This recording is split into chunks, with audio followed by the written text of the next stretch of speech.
The road to heaven is a long one, and rough the road, the way unknown, but my companion is a strong one. I need not walk this way alone. Hi, today we're doing a paragraph from Course in Miracles. The chapter called The Attainment of Peace. The section is from the Obstacles to Peace, and if you've got the second edition, it's on page 411. If not, it's in the subsection called The Attraction of Guilt, and it's paragraph 14. We're going to just work with one paragraph at a time in this series to help you see how we work with the material to pull the meaning out. This is a reading from the text of the Course in Miracles, chapter 19, section 4, subsection A, paragraph 14. The Holy Spirit has given you love's messengers to send instead of those you trained through fear. They are as eager to return to you what they hold dear as are the others. If you send them forth, they will see only the blameless and the beautiful, the gentle and the kind. They will be as careful to let no little act of charity, no tiny expression of forgiveness, no little breath of love escape their notice. And they will return with all the happy things they found to share them lovingly with you. Be not afraid of them. They offer you salvation. Theirs are the messages of safety, for they see a world as kind.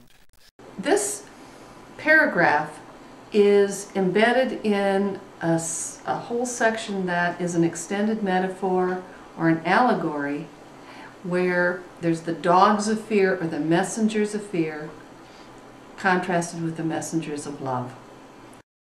The metaphor, I guess, would be is this idea of sending messages of love or sending love's messengers, like you would, and it's just referring to how we see things.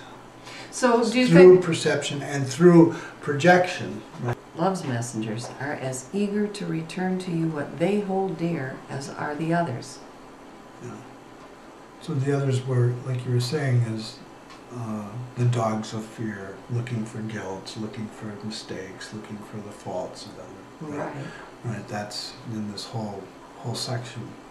So, and you see, train them through fear. So that refers. There's this pretty well reinforced process inside of us that we're doing it all the time. Yeah. And it's interesting when you say reinforced.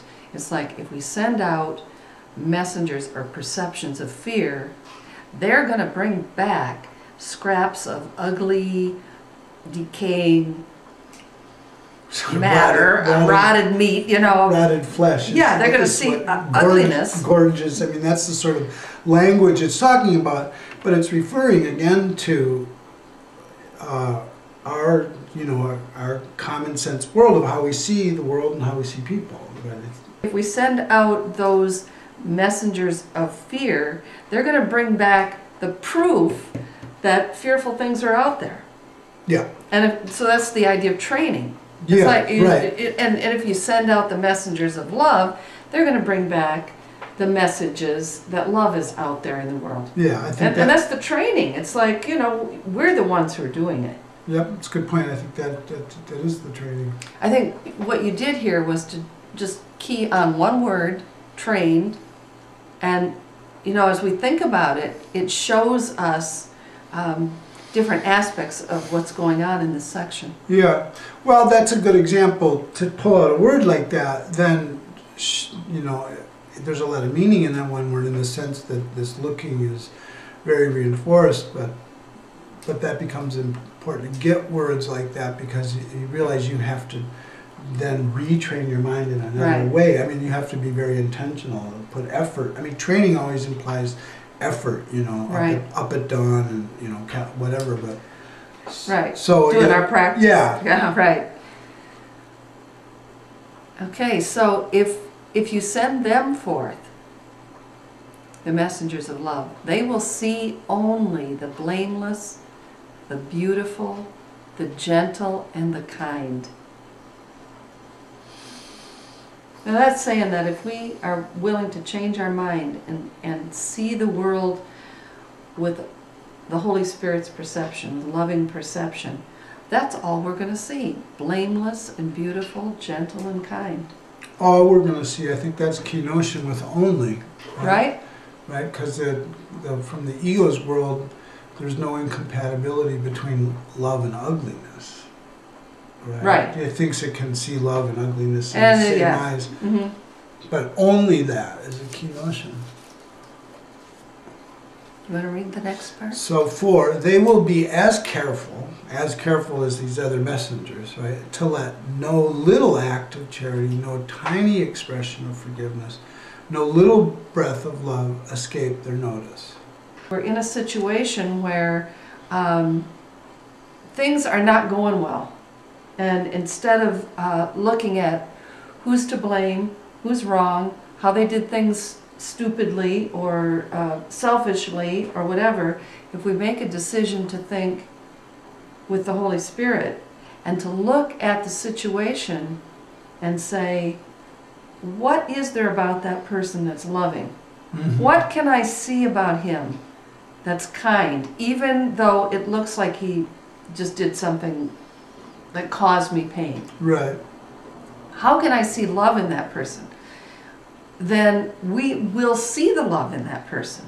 We'll like what it says in another section, we'll see it as a call for love. Yeah. You know, or we'll see his little act of kindness that's hidden in the, oh, I can think of some real life situations. Well, we all have them every day, but I think what you're saying is that we're going to focus on, in these other people, something that's good about them. Right. Right? That's what I think that, it's like that lesson of, they do that one of forgiveness, like they look at the darkness, but then try and find some light in there. I think Right. that's the deal. It's Yeah. like, Go okay. ahead. And so 5, and they will return with all the happy things they found, love's messengers, to share them lovingly with you. And then the next sentence says, be not afraid of them. So just the only comment that we talked about or to mention is, like, okay, great, that sounds good. Oh, I can see it lovingly, or, oh, the Holy Spirit's there. So it all sounds very inviting, but then why does he say, be not afraid of them? Because we are afraid. Because we are afraid, and I think the context is that we feel like the messengers of fear, listening to them is what's protecting us. Right. And that's why we're afraid of love's messengers. So what does that look like in your life? It seems like in our everyday situations, right? Everyday just common sense relationships, that unless I'm aware of your negative attributes and personality, that I need to be aware of them so I protect myself. Yourself. Because if I'm not aware of them and I can't defend myself from them, and this isn't about behavior, it's about the perception, then I will lose. So I'm going to be afraid of this fact that, you're doing all these things, right? And I'm supposed to overlook that and just see something light about you. That's... So the ego is saying, if you do that, you're going to be a doormat, you're going to be a victim, you're going to have to sacrifice. Love is going to bring about sacrifice. And loss. I'm going to lose if I don't pay attention to your faults. And that's why we are afraid of those, of seeing things lovingly or of calling on the Holy Spirit, because we're afraid that we're going to have to okay, now I'm going to have to really sacrifice. Right. So they offer you salvation. Who's they? The messengers of love. Yeah. Theirs are the messages of safety, for they see the world as kind. We're going to see the world differently when we make a different choice inside our own minds to see it differently. And that's that whole idea you were talking about earlier with projection makes perception. We're going to see what we project.